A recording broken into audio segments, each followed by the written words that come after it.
Alam mo bang ang sekreto sa matagumpay na pag-aalaga ng manok ay hindi lang nasa tamang pagkain, kundi pati sa dedication at tamang kaalaman? Sa pag-aalaga ng manok, hindi sapat ang basta nagpapakain lang.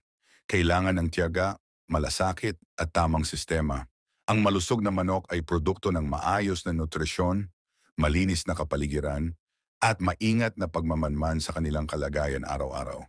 Ang bawat breeder ay may kanya-kanyang diskarte, pero ang pinaka-epektibo ay ang pagsunod sa tamang batayan ng pangangalaga. Ang tamang pagkain ay pundasyon ng malakas na resistensya ng manok. Bigyan sila ng balanseng diet na may tamang dami ng protina, bitamina at mineral. Hindi lang ito nagpapalakas ng kanilang katawan, kundi pinapababa rin ang tiyansa ng pagkakasakit. Tandaan, ang mahinang resistensya ay maaaring magdulot ng matinding problema sa iyong buong alagang manok. Pero hindi lang pagkain ang dapat pagtuunan ng pansin. Ang maayos na kulungan ay dapat laging malinis, may sapat na espasyo at may tamang ventilasyon.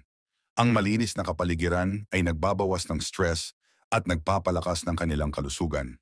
Huwag ding kalimutan ang regular na pagbabakuna at preventive measures laban sa sakit. Mas mabuti ng maagapan kaysa magsisi sa huli. Sa huli, ang tagumpay sa pag-aalaga ng manok ay nakasalalay sa sipag, tiyaga at tamang diskarte. Kung gusto mong umasenso sa pag-aalaga, patuloy kang mag-aral at paghusayin ang iyong sistema. Ang bawat hakbang patungo sa tamang pangangalaga ay isang hakbang patungo sa tagumpay mo bilang breeder.